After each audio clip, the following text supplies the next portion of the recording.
Voilà, bonjour, bonsoir. Bonsoir et bienvenue à notre étude biblique.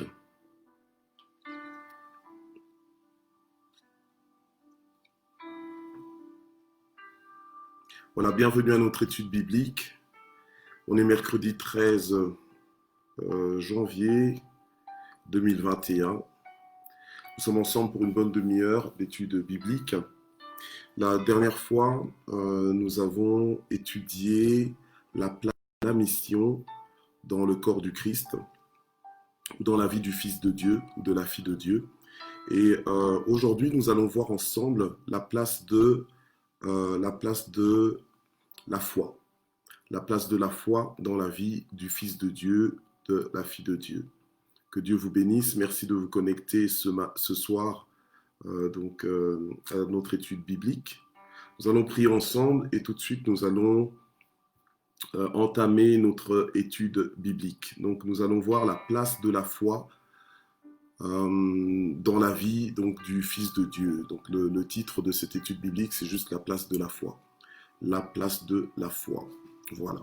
Alors on va prier. Seigneur notre Dieu, nous voulons te remercier infiniment pour cette opportunité que tu nous donnes encore une fois ce soir de nous retrouver en étude biblique, afin Seigneur de sonder les Écritures et d'être éclairé, d'être enrichi par tes enseignements. Dans le nom puissant de Jésus, nous avons ainsi prié. Amen. Voilà. Alors pour commencer, donc nous allons je vais parler à peu près on va dire de 11 points. Mais le premier point, moi je l'ai intitulé le point zéro. Donc c'est le point de base, le fondement. En fait, ce qu'on va voir, c'est la définition de la foi, selon ce que dit la parole de Dieu. Parce que, comme j'ai dit, nous sommes donc en étude biblique. On est en étude biblique. Voilà, on est en étude biblique, donc on est en train de voir la place de la foi. Alors, Hébreux 11, verset 1, nous donne une définition de la foi, en nous disant que, or, la foi, c'est l'assurance des choses qu'on espère et la démonstration de celles qu'on ne voit pas. Donc, la parole de Dieu nous montre bien ici que la foi est donc cette assurance, donc c'est cette certitude. Certitude, c'est cette façon de considérer les choses qu'on espère. En fait, des choses qu'on espère, ce sont des choses qu'on ne voit pas, mais qu'on attend de voir venir à l'existence. Et donc la foi, c'est l'assurance, donc c'est la certitude, la ferme assurance, la certitude de ces choses qu'on espère. Et on les espère en Dieu. Alors, on nous dit aussi que c'est la démonstration de celle qu'on ne voit pas. Donc, c'est-à-dire que quelqu'un qui fonctionne par la foi, en fait, il démontre les choses qu'on ne voit pas. Et on va le voir tout à l'heure quand on verra un des points qui nous rappellera que la foi se démontre. Voilà. Donc, la foi, Hébreux 11, verset 1, c'est l'assurance, ou dans certaines versions, on dit c'est la ferme assurance des choses qu'on espère et la démonstration de celles qu'on ne voit pas. Voilà. Alors, il y a un autre passage des Écritures, donc normalement c'est dans 1 Jean, je vais vite le retrouver dans 1 Jean.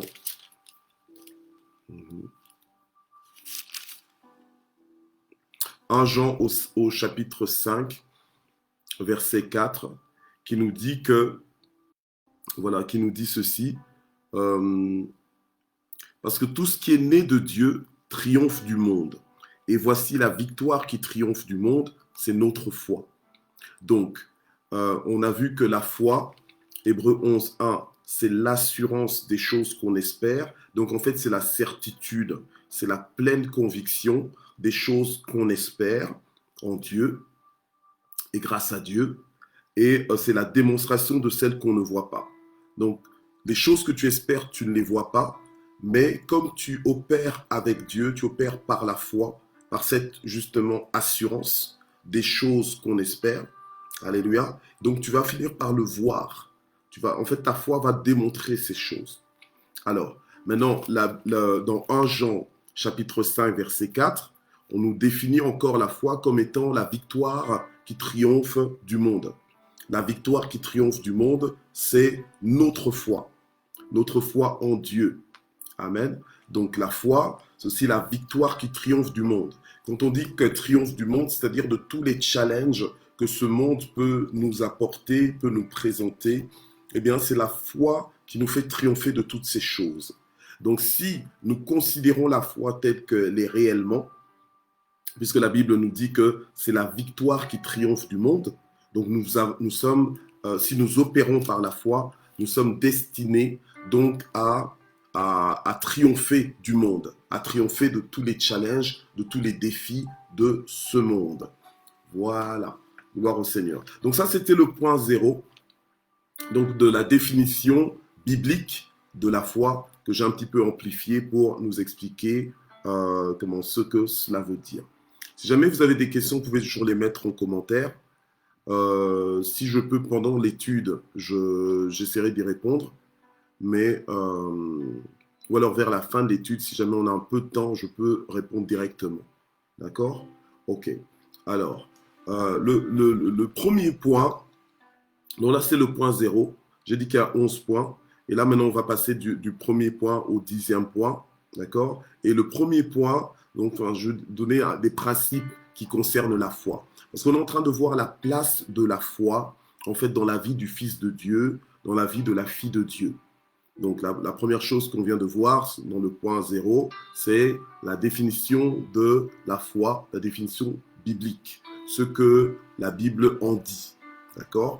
Évidemment, on est en étude biblique, on ne peut pas épuiser, tous les versets de la Bible qui se réfèrent à la foi ou bien qui font allusion à la foi.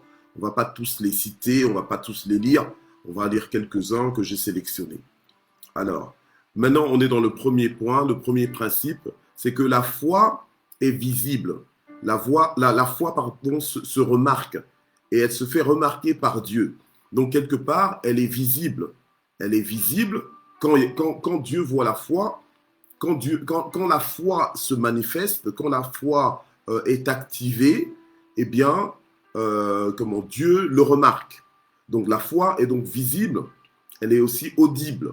Donc, elle se voit, mais elle s'entend aussi. Parce que quelqu'un qui fonctionne par la foi va parler par la foi, aura un langage de foi et aussi aura un mouvement de foi. Mais même si la personne qui a la foi ne bouge pas ou ne parle pas, la foi est visible, elle est remarquable. Voilà. Donc, elle est remarquable, et elle est remarquable quand Dieu remarque la foi. Il sait aussi quelque part la mesurer. Il sait la mesurer, il sait la quantifier même, je dirais. C'est pour ça que le Seigneur va parler de grande foi, de petite foi ou de peu de foi. Voilà. Donc en fait, la foi, elle est remarquable. Elle peut être visible, tout comme audible aux yeux de Dieu. Oui, elle se voit, comme écrit mon épouse, la prophétesse Zita Metelo. Donc la foi se voit, la foi elle s'entend. Alors on est dans Matthieu 8, verset 10. Matthieu 8, verset 10. Alors Matthieu 8, verset 10. Voilà. Donc là c'est l'épisode de la guérison du serviteur d'un centenier. Le centenier, c'était un chef d'une centaine de soldats, d'accord, un chef romain, mais qui avait une grande foi et qui est venu vers Jésus pour que Jésus puisse guérir son serviteur. Voilà. Donc il est venu annoncer à Jésus que son serviteur était couché à la maison, paralysé et violemment tourmenté, et Jésus a pris l'engagement d'aller pour le guérir. Mais quand le centenier va dire au Seigneur, non Seigneur, dis seulement un mot et mon serviteur sera guéri, c'est alors que le Seigneur maintenant va lui dire le verset 10, Matthieu 8, verset 10, il va dire ceci: après l'avoir entendu, Jésus plein d'admiration, donc Jésus a entendu le centenier qui lui parlait par la foi parce qu'il avait foi en Jésus, eh bien, Jésus a dit ceci à ceux qui le suivaient. Jésus a dit ceci: en vérité, je vous le dis, je n'ai trouvé chez personne, même en Israël, une si grande foi. Donc en fait, Jésus était en admiration face à la foi qu'il a trouvée, ou bien qu'il a remarquée, qu'il a constatée dans la vie du centenier. Donc notre prière, c'est que Dieu puisse remarquer notre foi. Parce que la foi se remarque. Mais quand elle se remarque dans tous ses aspects, dans toute sa dimension. Si c'est une grande foi ou bien si c'est une petite foi.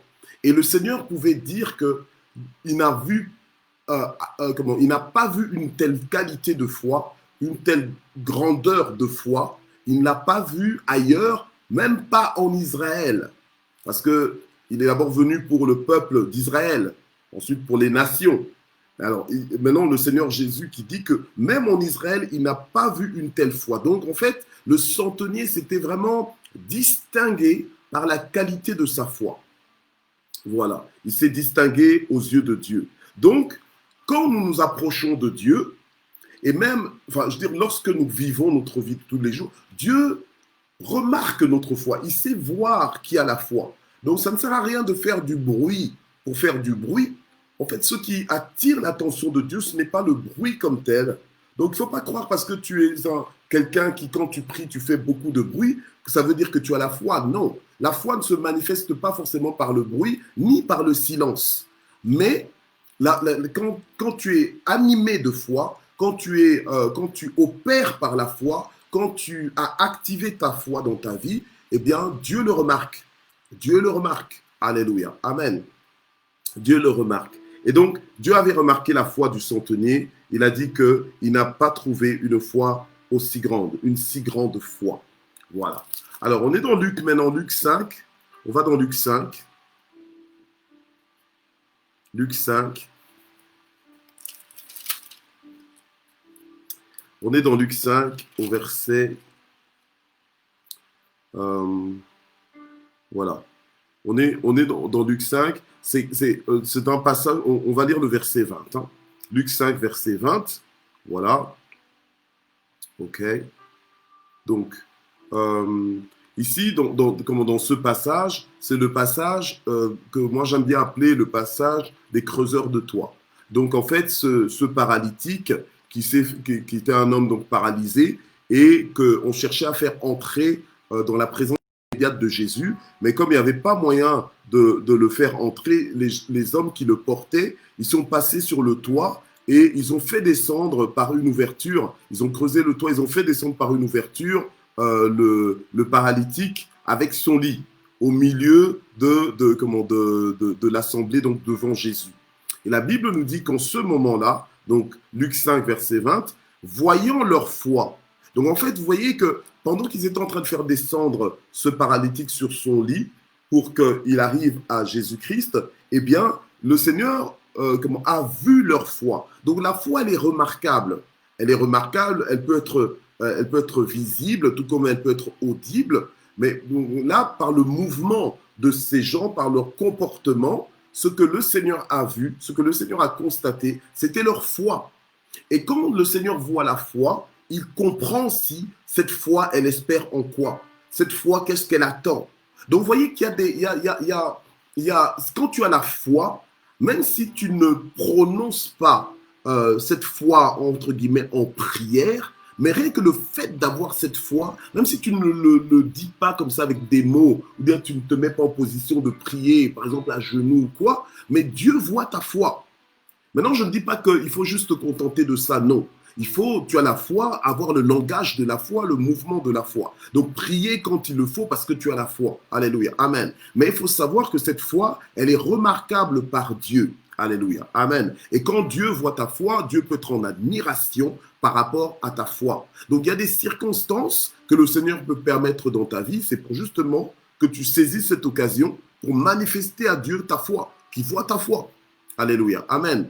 Mais maintenant, laisse Dieu être Dieu. Donc, il a son timing, il a son temps. Des fois, Dieu peut constater des choses dans ta vie, apprécier même des choses dans ta vie, mais toi-même, tu n'es pas au courant. Mais Dieu en parle du haut de son trône. Dieu en parle. Alléluia. Amen. C'est comme ça que des fois, tu peux même avoir quelqu'un qui ne te connaît pas forcément, qui ne sait pas ce que tu vis avec Dieu, mais qui vient te dire que Dieu m'a dit de te dire qu'il est fier de toi, qu'il est content de ta fermeté, de ta ferme assurance en lui. Vous voyez? Voilà. Donc, et ça, c'est les voies de Dieu. Des fois, Dieu veut nous encourager, il veut nous féliciter. Des fois, nous pensons toujours que la louange, elle ne vient que des hommes vers Dieu, mais des fois, la louange aussi vient de Dieu, dans le sens que l'appréciation vient aussi de Dieu. Dieu peut parler de toi avec appréciation, avec distinction, en disant que waouh, tu as vu la foi de ma fille ici, tu as vu la foi de mon fils ici. Eh bien, il n'y a pas de foi aussi grande dans la région où il habite. Alléluia.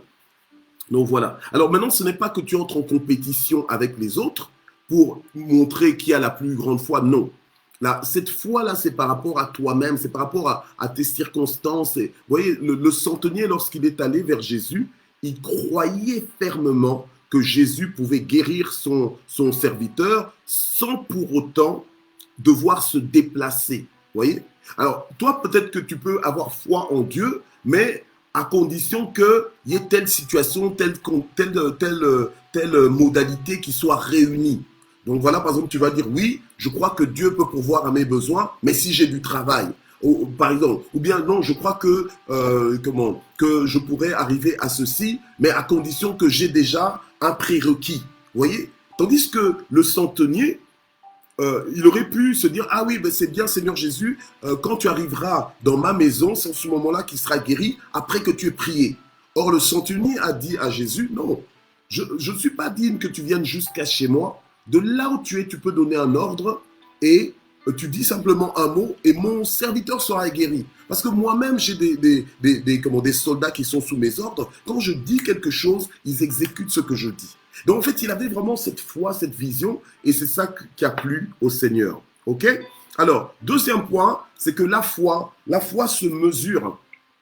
La foi se mesure, comme je disais tout à l'heure, quand la foi, elle se fait remarquer auprès de Dieu, le Seigneur peut aussi voir si ta foi, elle est grande ou bien si ta foi, elle est petite. La foi se mesure, alléluia. Elle se mesure pas dans le sens que tu entres en compétition avec quelqu'un, mais elle se mesure en fait sur la balance de Dieu. La balance de Dieu, c'est Dieu lui-même qui estime que ta foi, elle est grande ou bien que ta foi, elle est petite. Alléluia. Amen. Gloire à Dieu. Alors, moi, je crois que celui qui croit en Dieu de façon totalement inconditionnelle de ses circonstances ou bien de quelques modalités ou bien de quelques prérequis que tu pourrais imposer, eh bien, si tu crois en Dieu de façon inconditionnelle, je pense que tu es en train d'opérer dans la dimension de la grande foi. Mais maintenant, si tu as besoin d'avoir certains éléments réunis comme prérequis pour ton miracle, c'est que tu es encore dans un niveau de, on va dire, de petite foi. Vous comprenez? Gloire au Seigneur. Alors, Matthieu 17, verset 20. En fait, là, c'est l'épisode où il y a eu la guérison d'un démoniaque.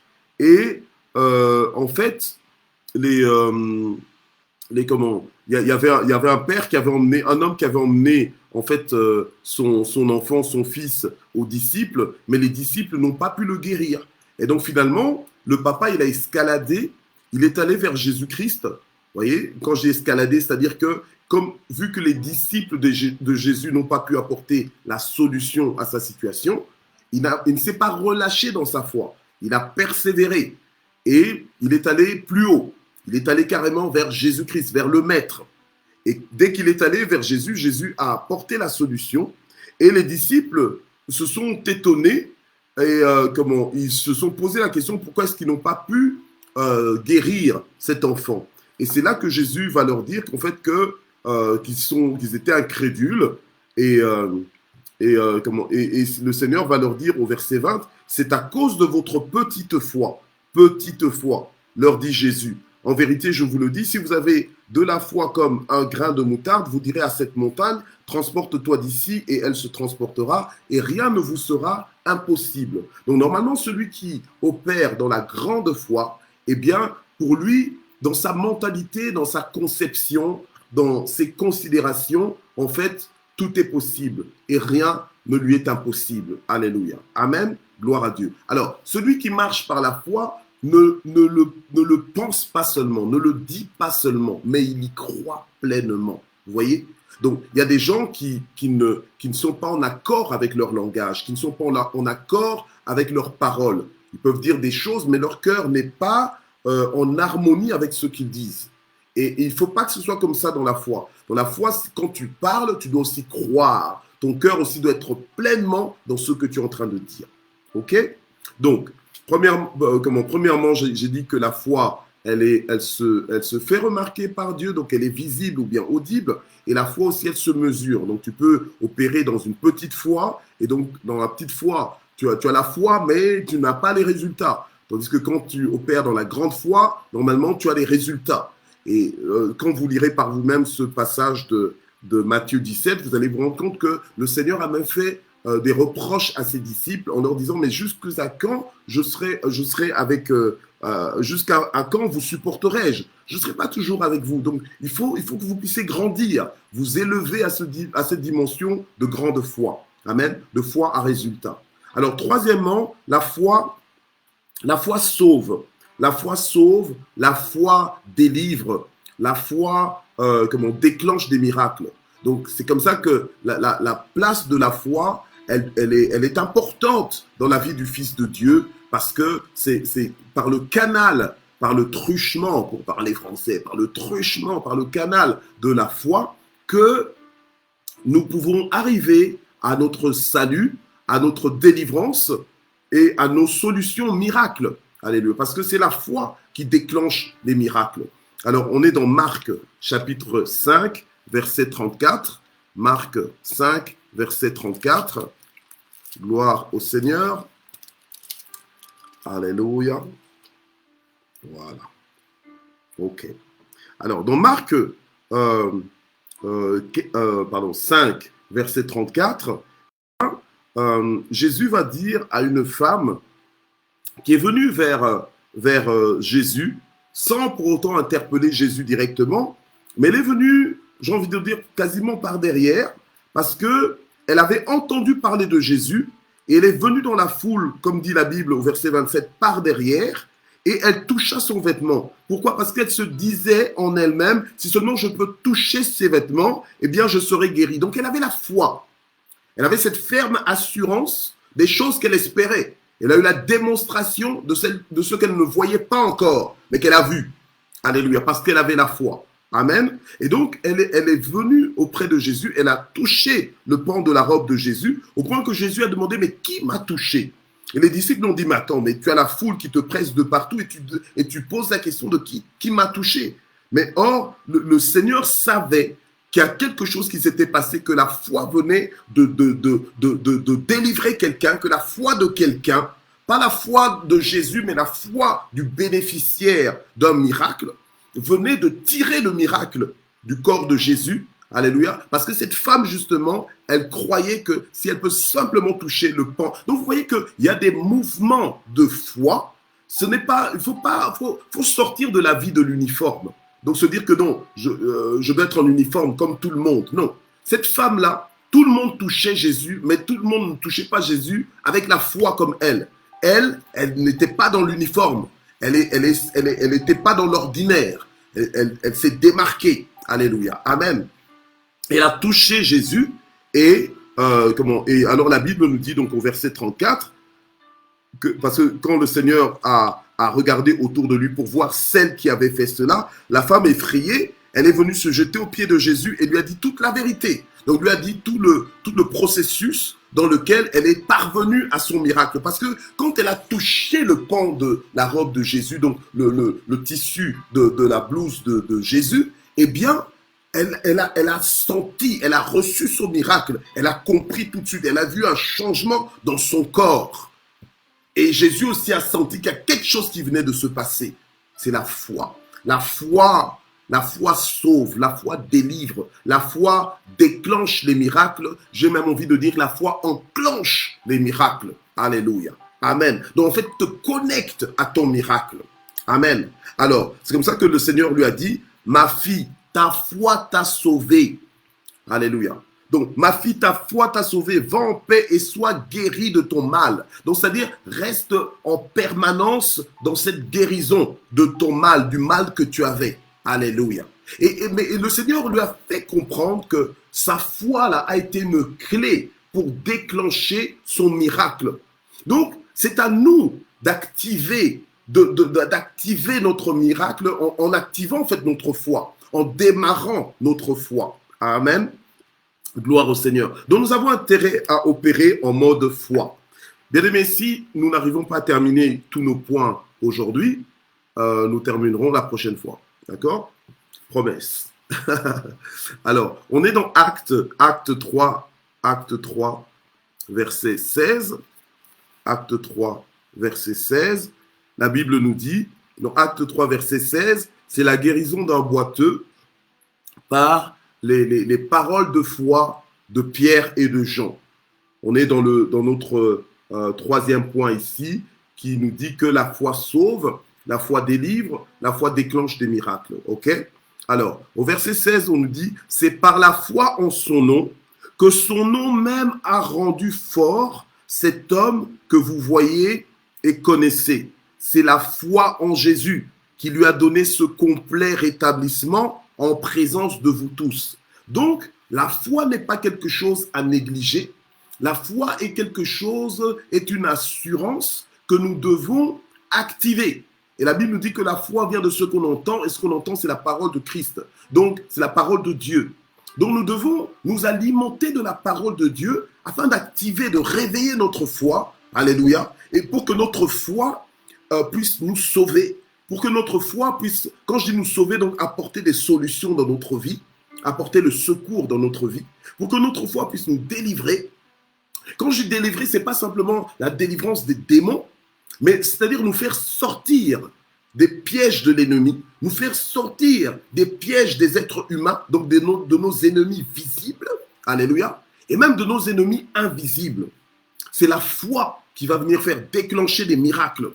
C'est comme ça que la parole de Dieu nous dit ici que, alléluia, donc c'est Pierre qui disait, c'est la foi, c'est par la foi en son nom, c'est la foi en Jésus qui lui a donné ce complet rétablissement. Donc, quand tu es malade, ou bien si tu te retrouves avec des gens qui sont malades, si tu as foi dans le nom de Jésus-Christ, tu peux déclencher la guérison, le rétablissement complet d'une personne. Alléluia. Amen. Mais pour ça, il faut avoir une foi, et pas une petite foi, mais une grande foi. Alléluia. Une foi inconditionnelle en Dieu. Mais cette foi inconditionnelle en Dieu, ça ne vient pas par fantaisie. Ça vient quand tu es versé dans les Écritures, lorsque tu es imprégné de la parole de Dieu et que tu la reçois comme on la reçoit dans une bonne terre. Amen. Voilà. Alors, quatrième point, c'est que la foi, aussi bien qu'elle peut être visible, audible ou remarquée, mais l'absence de la foi aussi peut être remarquée. Donc, en fait, la foi peut disparaître. La foi peut s'éteindre. En fait, la foi peut partir. Vous comprenez? Donc, ce n'est pas parce que tu es fils de Dieu, fille de Dieu, que forcément tu es rempli de foi, que forcément tu opères par la foi. Tu peux être chrétien depuis de longue date, mais ne plus opérer dans la foi, parce que ta foi a disparu. Luc, chapitre 18, verset 8. Luc, chapitre 18, verset 8. Nous dit ceci, donc la deuxième partie.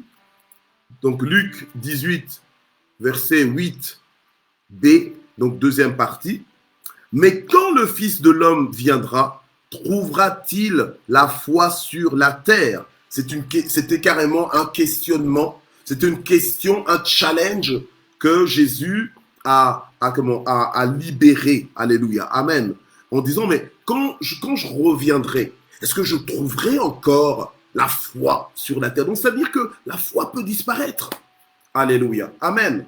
Et nous, en tant que fils de Dieu, filles de Dieu, nous sommes supposés fonctionner par la foi et communiquer la foi aux autres, aider les autres, aider les nations qui nous entourent, qui n'opèrent pas par la foi, qui ne vivent pas par la foi, les aider à commencer à vivre par la foi. Et ce n'est pas tout de commencer, il faut poursuivre ta vie dans la foi et la terminer aussi dans la foi. Amen. Gloire au Seigneur. Donc, on va dans Colossiens, chapitre 1, verset 23. Oui, on parcourt nos Bibles parce que nous sommes en étude biblique. Donc, forcément, étude biblique, ça veut dire étudier la Bible. Donc, on va pas juste bloquer dans un seul verset, mais on va en lire plusieurs. Gloire au Seigneur. Alors, la Bible nous dit au verset, donc Colossiens chapitre 1, verset 23, la Bible nous dit ceci, si vraiment vous serez dans la foi, fondé et établi pour ne pas être emporté loin de l'espérance de l'évangile, hein, loin de l'espérance de l'évangile que vous avez entendu et qui a été prêché à toute créature sous le ciel et dont moi, Paul, je suis devenu le serviteur. Alléluia. Amen. Donc, alors, ici, l'apôtre Paul, donc aux Colossiens, demande donc qu'on puisse demeurer dans la foi. Donc, rester dans la foi. Quelqu'un qui reste dans la foi, c'est quelqu'un qui active sa foi, qui maintient sa foi, qui alimente sa foi. Alléluia. Amen. Et quand tu vis par la foi, quand tu opères par la foi, quand tu navigues par la foi, quand tu vis par la foi, eh bien, ça t'aide à obtenir des solutions, ça t'aide à te connecter à Dieu, ça t'aide à te connecter au ciel, à obtenir et à déclencher tes miracles. Alléluia. Mais il faut demeurer. Il faut avoir la détermination de demeurer dans la foi. Et c'est pas quelqu'un qui va le décider à ta place, c'est à toi de décider que je veux demeurer dans la foi, rester dans la foi. Alléluia. Gloire au Seigneur. Alors on va rapidement donc dans 1 Timothée, voilà, 1 Timothée au verset 19, voilà, gloire au Seigneur, amen, voilà. Alors, Paul qui parle à Timothée et qui l'encourage à continuer de combattre le bon combat, mais en gardant conscience. Et il lui dit, cette conscience, quelques-uns l'ont abandonnée et ils ont fait naufrage en ce qui concerne la foi. Donc, vous voyez que la foi peut disparaître. Tu peux commencer par la foi et puis à un moment donné, tu fais naufrage en ce qui concerne la foi. Donc, tu recommences à vivre dans des trucs qui sont, on va dire, ordinaires et qui sont terrestres, purement terrestres. Donc, ton raisonnement, ton fonctionnement, ton langage, ton mouvement n'est plus un fonctionnement par la foi, mais ça devient un fonctionnement par rapport à tes sens, par rapport à ce que tu ressens, par rapport à ce que tu ne ressens pas, par rapport à ce que tu sens, par rapport à ce que tu goûtes, par rapport à ce que tu... Non, par rapport à ce que tu touches ou ce que tu ne touches pas. Donc, à partir du moment où tu vis comme ça, tu es en train de vivre uniquement sur base terrestre. Or, la foi, ce n'est pas que sur base terrestre. Alléluia. Amen. Gloire au Seigneur. Donc, il y en a qui ont fait naufrage en ce qui concerne la foi. Et la préoccupation du Seigneur, c'est que son peuple, les fils et les filles de Dieu, fonctionnent par la foi. Ok? Gloire au Seigneur. Alléluia. Voilà. Alors, je vais prendre un autre point, le 5e point. Je me permets un petit peu de déborder sur l'heure, si possible. Voilà. Alors, la Bible nous dit que sans la foi, nul ne peut plaire à Dieu. Donc la foi, c'est l'indispensable pour plaire à Dieu. Donc on est dans Hébreux 11, verset 6. Sans la foi, nul ne peut plaire à Dieu. Hébreux 11, verset 6. Donc la foi, c'est l'indispensable pour plaire à Dieu. Donc si tu veux plaire à Dieu, tu ne plairas pas à Dieu juste parce que tu chantes bien, que tu as une belle voix et que tu connais ton chant par cœur. Non, ce n'est pas ça qui impressionne Dieu. Ce qui impressionne Dieu, ce qui attire Dieu, c'est de voir la foi. La foi que toi tu manifestes vis-à-vis de lui, en tout ce qui te concerne. Alléluia. Gloire à Dieu. Donc, sans la foi, nul ne peut plaire à Dieu. Donc, tu as beau être, entre guillemets, religieux, que tu vives loin, entre guillemets, du péché, mais si c'est juste ça ta sécurité, ce n'est pas encore vraiment la foi comme Dieu l'entend. La foi, c'est-à-dire que malgré tout ce qui se passe, toi, tu restes confiant en Dieu. Malgré tout ce qui peut t'arriver, toi, tu restes confiant en Dieu. Alléluia. Amen. Tu restes confiant en Dieu jusqu'au bout. Même si ça traîne, même si la réponse n'arrive toujours pas, même si les choses ne changent toujours pas, mais toi, tu brandis ta foi. Alléluia. Gloire au Seigneur. C'est ça. Amen. C'est là où Dieu nous attend. Amen. Alors, donc là, j'ai dit mon 5e point. Maintenant, je dis mon 6e point. Alors, la foi, elle justifie. Elle justifie, donc c'est-à-dire qu'elle donne accès. Elle te justifie, elle te donne aussi accès à Dieu. Elle te met à part. Alléluia. On va lire Galates 2, verset 16. J'essaie un petit peu de gratter sur l'heure pour terminer cette étude idéalement aujourd'hui. Comme ça, mercredi prochain, on peut passer à autre chose. Je suis désolé. Si jamais vous devez partir, vous pouvez toujours suivre la suite à votre aise en rediffusion. Il n'y a pas de souci. Alors, Galates 2, verset 16. Voilà. Donc, sachant que l'homme n'est pas justifié par les œuvres de la loi, mais par la foi en Christ Jésus. Donc, c'est par la foi en Christ Jésus que l'homme donc est justifié. Alléluia. Nous aussi, nous avons cru en Christ Jésus afin d'être justifiés par la foi en Christ et non par les œuvres de la loi, parce que nul ne sera justifié par les œuvres de la loi. Donc, c'est par la foi. Donc, la foi n'est pas à négliger. Donc, la foi, c'est vraiment un élément, un aspect important que nous devons considérer dans notre marche avec le Seigneur. Alléluia. Amen. Dans notre marche avec le Seigneur. Parce que c'est par la foi en Jésus. La Bible nous dit que Dieu a, Jean 3,16, Dieu a tant aimé le monde qu'il a donné son Fils unique. Il a donné son Fils unique. Merci Seigneur. Maintenant quoi avec son Fils unique? Il a donné son Fils unique, il est mort à la croix. Ok, d'accord. Mais la Bible nous dit quoi à la suite donc de ce verset? Afin que quiconque croit en lui, donc afin que quiconque ait à la foi en Jésus, ne périsse pas, donc ne soit pas condamné, ne soit plus condamné, mais qu'il ait la vie éternelle. Or, la vie éternelle, c'est de connaître Dieu. Alléluia. Amen. Donc, la foi, elle nous justifie, elle nous donne quelque part accès à Dieu.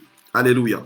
Elle nous donne accès à Dieu. C'est notre justification qui nous a redonné accès à Dieu. Et c'est pour ça que nous pouvons nous rapprocher de Dieu avec assurance. Alléluia. Amen. Alors, Philippiens 3, verset 9 nous dit, toujours Paul qui parle aux Philippiens, d'être trouvé en lui, non avec une justice qui serait la mienne et qui viendrait de la loi, mais avec la justice qui est obtenue par la foi en Christ, une justice provenant de Dieu et fondée sur la foi. Donc c'est ce dont j'étais en train de parler ici. Alors, pourquoi est-ce que je cite parfois des versets différents dans différents passages de la Bible? C'est pour justement qu'on n'utilise pas juste qu'un seul verset quelque part et qu'on en fasse une doctrine, qu'on en fasse un enseignement. Vous voyez? Alors, là, j'ai pris deux versets différents dans deux livres différents, même si c'est toujours Paul qui a écrit ça, mais c'est vraiment pour montrer que c'est toujours dans la même pensée. On est justifié donc par la foi en Jésus-Christ. Alléluia. Amen. Gloire à Dieu. Alors, sixième point, c'est que la foi est notre mode de vie. C'est le mode de vie du juste. C'est le moyen de vie du juste. Alléluia. Amen. C'est ça. C'est le moyen. Donc, Hébreux 10, verset 38. Hébreux 10, verset 38.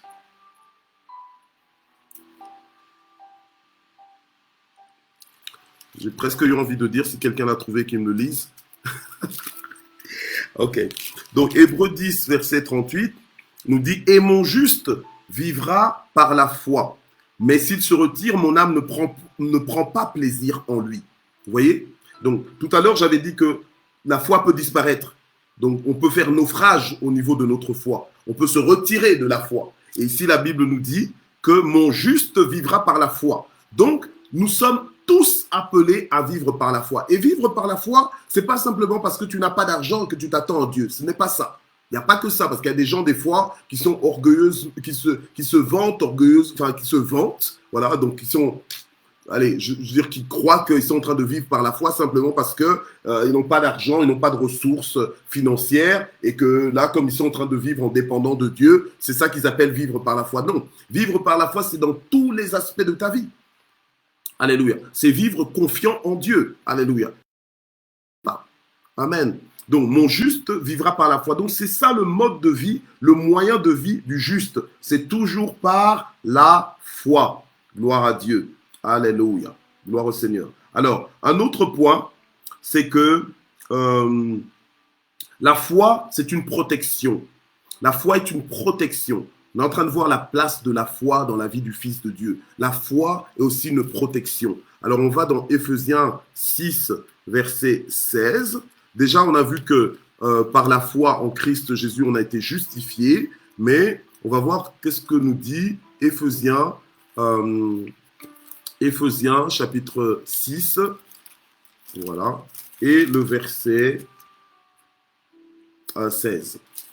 Alors, Éphésiens, chapitre 6, verset 16. La Bible nous dit, prenez en toutes circonstances, donc quelles que soient les circonstances, prenez en toutes circonstances, c'est à toi de prendre. Si tu ne prends pas, donc c'est-à-dire que c'est à toi d'activer ta foi. Prenez en toutes circonstances le bouclier de la foi. Donc, ta foi est une protection pour toi. Le bouclier sert à te défendre. Donc, le bouclier, c'est une arme de défense, mais c'est aussi une arme d'offense. Donc, le bouclier de la foi, on nous dit, prenez en toutes circonstances le bouclier de la foi. Il y a même des versions qui disent, brandissez le bouclier de la foi. Donc, le brandir, les lever, avec lequel vous pourrez éteindre tous les traits enflammés de l'ennemi. Donc, toutes les attaques de l'ennemi seront sans effet dans ta vie quand toi, tu utilises la foi comme protection. Quand toi, tu brandis le bouclier de la foi, en fait, tous les traits enflammés de l'ennemi, les traits enflammés, ça fait référence en fait aux flèches. Vous voyez les flèches enflammées que à l'époque, les gens qui faisaient la guerre avec ce genre de moyens, pour incendier les villes qu'ils voulaient attaquer, en général, ils lançaient des traits enflammés. Et quand il y avait le feu dans la ville, les gens qu'ils voulaient assiéger étaient quasiment obligés de sortir de la ville. Et là, quand ils ouvraient la porte, eh bien l'ennemi qui les assiégeait à l'extérieur pouvait maintenant entrer et prendre possession du territoire. Vous voyez? Donc, et maintenant, ici, Paul nous dit que nous devons, en toutes circonstances, prendre le bouclier de la foi. Donc, la place de la foi dans notre vie est importante aussi pour notre propre protection contre tous les traits enflammés de l'ennemi. Amen. Voilà. Gloire au Seigneur. Alors, une autre chose, c'est que, là, ça c'est l'avant-dernier point, on va dire c'est le point 9. Amen. C'est que la foi a aussi une réputation. La foi aussi a une réputation. Ok? Alors, comme on est dans Éphésiens, on va dans Éphésiens 1, verset... Attendez, Éphésiens chapitre 1, verset 15, la Bible nous dit ceci, c'est pourquoi moi aussi, ayant entendu parler de votre foi au Seigneur Jésus et de votre amour pour tous les saints, je ne cesse de rendre grâce pour vous, etc., etc. Donc, Paul avait entendu parler de quoi? De la foi des Éphésiens. Donc, ta foi a aussi une réputation. Ta foi a une réputation aux oreilles des hommes, une réputation aussi devant le trône de Dieu. Donc aux oreilles de Dieu, bien aux yeux de Dieu, ta foi aussi a une réputation puisque Dieu remarque ta foi, mais les hommes aussi remarquent ta foi. D'accord? Bon, maintenant toi, quand tu brandis ta foi, tu la brandis en vue d'éteindre les traits enflammés de l'ennemi. Tu ne brandis pas ta foi juste pour te faire une réputation de foi. Mais en fait, toi, tu vis par la foi parce que c'est ton mode de vie, le juste vit par la foi, d'accord? Et donc, tu ne vis pas par la foi par prétention pour impressionner les hommes ou les femmes. Mais quand tu cherches à toucher Dieu ou à te connecter avec ton héritage du royaume de Dieu en tant que fils de Dieu, eh bien, d'office, ta réputation, elle va se faire. Alléluia. Amen. La réputation de ta foi. Donc la foi aussi a une réputation. Alléluia. C'est comme ça que Paul dit, ayant entendu parler de votre foi. Et ici, c'est vraiment dans le bon sens, une foi ferme, une foi solide, une foi active. Alléluia. Gloire au Seigneur. Alors, un autre passage qui nous montre que la foi a une réputation, on est dans Apocalypse 2, verset 19. Apocalypse 2, verset 19. Attendez.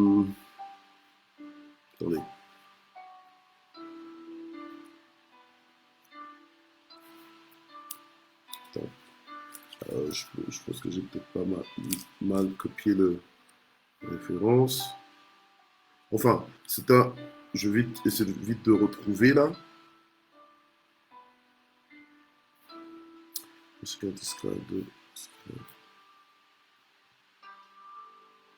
Oui. En fait, c'est le... Oh, évidemment, je suis pas... Excusez-moi, j'ai pas bien regardé. J'étais pas dans l'Apocalypse. Mais on est dans Apocalypse chapitre 2. Je n'ai pas bien tourné mes pages. Apocalypse 2. Voilà. Apocalypse 2, verset 19. Donc, Jésus-Christ, dans la Bible, nous dit ici, donc, le Seigneur, il parle, donc, il écrit aux 7 églises, n'est-ce pas? Alors, à un moment donné, il va dire à l'église de Thyatire, il va lui dire, au verset 19, « Je connais tes œuvres, ton amour, ta foi. » Ta foi. Donc, en fait, sa foi est connue. Quand quelque chose est connu de toi, c'est ça ta réputation. On te connaît à cause de telles caractéristiques. Et le Seigneur dit à l'église de Thyatire que je te connais parce que je connais ta foi en fait. Donc ta foi a une réputation. Voilà.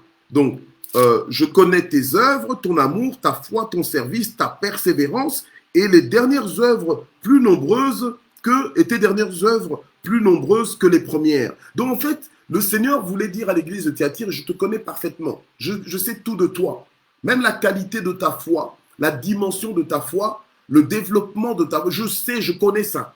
Alléluia, amen. Donc ta foi a une réputation, amen, gloire à Dieu. Alors enfin, je voudrais dire ceci, c'est que la foi, eh bien, elle se démontre. Donc la foi, c'est pas comment elle se démontre par des œuvres. Alléluia. Par des œuvres, ou ce que j'aime souvent appeler par le mouvement de ta vie. Donc c'est-à-dire que la façon dont tu vis ta vie, les décisions que tu prends, les actes que tu poses, la vision que tu as de ta vie, c'est ça qui va démontrer ta foi. Donc la foi, c'est pas juste parler, hein, parce que souvent, il y a beaucoup de gens qui aiment bien parler, mais après, dans la vie, on voit pas les œuvres qui accompagnent ce langage-là. Vous voyez? Donc, or, la foi se démontre par les œuvres correspondantes. Voilà, par les œuvres correspondantes.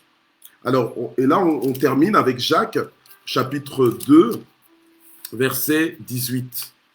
Voilà. Et là, on aura terminé. Je vous félicite de m'avoir accordé ce quart d'heure de plus pour terminer cette étude ensemble avec vous. Jacques 2, verset 18, la Bible nous dit, « Mais quelqu'un dira, toi tu as la foi, et moi j'ai les œuvres. Montre-moi ta foi sans les œuvres, et moi, par mes œuvres, je te montrerai ma foi. » Donc, il y a des gens qui ont juste le langage de la foi, mais ils n'ont pas les œuvres qui accompagnent cette foi. Et il y en a qui ont peut-être juste les œuvres sans avoir entre guillemets la foi, mais normalement la foi se démontre par des œuvres. Et c'est comme ça que la Bible nous dit ici, montre-moi ta foi sans les œuvres, et moi par contre, je te montrerai par mes œuvres, je te montrerai ma foi. Alléluia. La foi se démontre. La femme qui avait la foi, la femme dont on a lu tout à l'heure, qui avait la perte de sang, qui a touché le pan de la robe de Jésus, qu'est-ce qui s'est passé? Eh bien, je crois qu'on a vu dans Marc 5, Marc 5, verset 34, eh bien, cette femme, elle a démontré sa foi par des œuvres, par son mouvement, Elle n'a pas crié partout que moi, voilà, je suis en train d'aller vers ma guérison, etc. Non, elle se disait à elle-même, si seulement je peux toucher le pan de la robe de Jésus, je serai guérie. Et elle a osé le faire. Il faut voir dans quel contexte elle a fait. Parce que normalement, elle n'était pas supposée toucher quelqu'un parce que la loi disait que si tu as des pertes de sang comme ça, les personnes que tu touches, en fait, c'est toi qui les rends impures. Mais elle avait la foi que c'est pas elle qui allait rendre Jésus impur, mais c'est que Jésus allait la rendre pure. C'est pour ça que, normalement, en tant que fils de Dieu, quand nous opérons par la foi, en principe, Nous ne sommes pas supposés comme tels avoir peur d'imposer les mains aux malades. Parce que la Bible nous demande d'imposer les mains aux malades et les malades seront guéris. Alléluia. Amen. Il y a des maladies des fois qui peuvent qui peuvent te dire non, écoute, ici tu n'imposes pas les mains, ici tu utilises simplement ta parole, parce que la maladie, elle s'est manifestée de façon répulsante. Amen. Mais le Seigneur nous envoie guérir les malades. Donc vous voyez, la foi est vraiment une dimension surnaturelle d'existence en fait, d'expression de vie. Amen. Voilà. Donc ça, ce sont les points que je voulais partager avec vous pour contempler un peu la place de la foi dans notre vie de fils de Dieu et de fille de Dieu. J'espère que ça vous a aidé. J'espère que vous avez compris que la foi est importante, que sans la foi, nul ne peut plaire à Dieu, que c'est notre moyen de vie. Alléluia. C'est en même temps une protection pour nous, que cette foi, c'est elle qui nous justifie. Alléluia, amen. Et que cette fois-ci, elle peut disparaître. Donc, il faut demeurer dans la foi. Il faut alimenter sa foi. Il faut l'activer. Alléluia. Et que la foi aussi, elle sauve. Elle déclenche les miracles. Alléluia. Que la foi se mesure. Elle peut être grande ou petite. Alléluia. Et notre foi aussi peut impressionner Dieu. Alléluia. Elle peut attirer les félicitations de Dieu. Alléluia. Amen. Vraiment que Dieu vous bénisse. Je vais prier pour clôturer ce moment. Seigneur, notre Dieu, nous te remercions pour cette étude biblique. Je prie, Seigneur, que cette parole soit tombée en bonne terre. Je prie que cette parole, Seigneur, puisse produire les changements que tu veux qu'elle produise dans chacune de nos vies, au nom puissant de Jésus-Christ.